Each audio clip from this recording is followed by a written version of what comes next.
लोगों से कहना चाहता हूं, कम मेक इन इंडिया।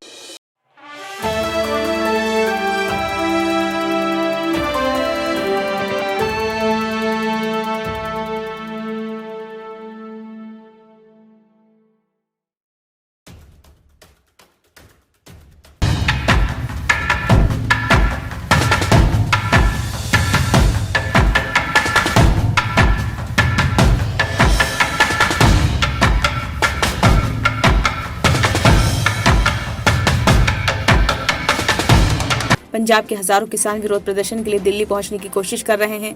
राज्य के किसान संगठनों ने दिल्ली चलो का आह्वान किया है। ये विरोध न्यूनतम समर्थन मूल्य यानी एमएसपी को लेकर है। किसान एमएसपी के साथ ही स्वामीनाथन आयोग की रिपोर्ट लागू करने, लखीमपुर खीरी हादसे पर सख्त कार्रवाई करने जैसी कई अन्य मांगों पर भी अड़े हैं। इससे पहले सोमवार देर रात केंद्र सरकार के मंत्री और किसान संगठनों के बीच एक बैठक हुई, जिसमें एमएसपी समेत कई मुद्दों पर बात हुई। हालांकि फसलों के न्यूनतम समर्थन मूल्य की गारंटी पर बात अटक गई। एमएसपी वह निश्चित मूल्य है जिस पर केंद्र और राज्य सरकारें उनकी एजेंसियों किसानों को खाद्यान्न खरीदती हैं।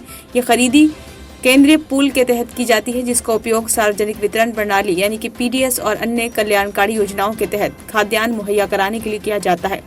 इसके अलावा खाद्यान्न को बफर स्टॉक के रूप में आरक्षित भी रखा जाता है। हालांकि पिछले कुछ वर्षों में किसानों को सभी प्रकार की फसलों पर एमएसपी की गारंटी देने की मांग की जाती रही है।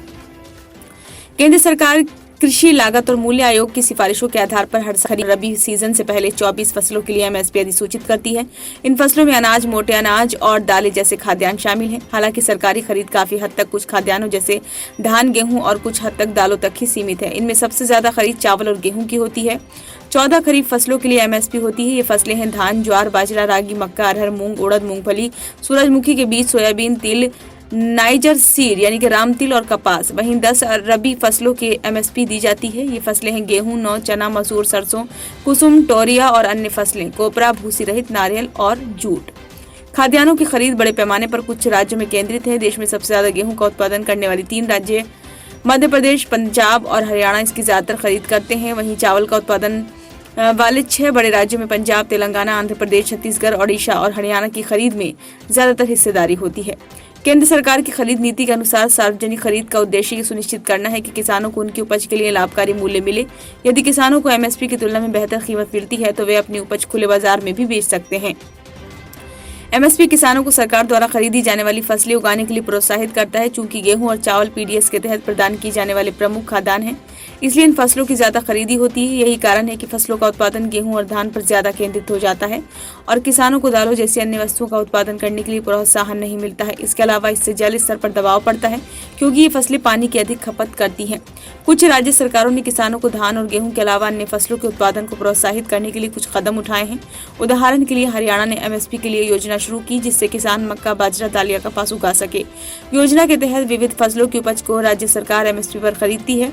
हरियाणा के अलावा मध्य प्रदेश ने चावल, गेहूं और गन्ने के अलावा कुछ अन्य फसलों में किसानों को एमएसपी देने की शुरुआत की है। पंजाब से दिल्ली कूच कर रहे प्रदर्शनकारी किसानों की मांग है कि केंद्र न्यूनतम समर्थन मूल्य या एमएसपी की गारंटी वाला कानून लाए। दिल्ली कूच से पहले 12 फरवरी को किसानों और केंद्रीय मंत्रियों के बीच बैठक हुई, लेकिन इसमें एमएसपी जैसी मांगों पर सहमति नहीं बन पाई।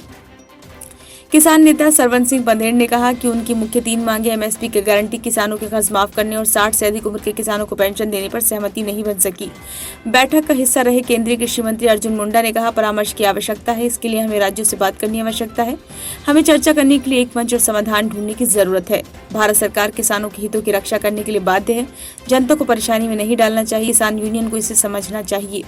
इससे पहले सोमवार को जालंधर में केंद्रीय मंत्री अनुराग ठाकुर ने कहा कि पिछले 10 वर्षों में कांग्रेस की तुलना में भाजपा सरकार ने किसानों के हित में कई अहम फैसले किए हैं। हमारी सरकार में किसानों की बात सुनी जाती है, मगर कांग्रेस के समय में ऐसा नहीं होता था। अनुराग ठाकुर ने कहा कि किसानों को एमएसपी के नाम पर विरोधी दल भड़का रहे हैं। स्वामीनाथन रिपोर्ट को लेकर भी हमारी सरकार ने कई कदम उठाए। कांग्रेस ने अपने कार्यकाल में कुछ नहीं किया। कांग्रेस सरकार के मुकाबले हमने किसानों से दोगुनी से ज्यादा खरीद की और दाम भी ज्यादा दिए। ब्यूरो रिपोर्ट, नई दिल्ली।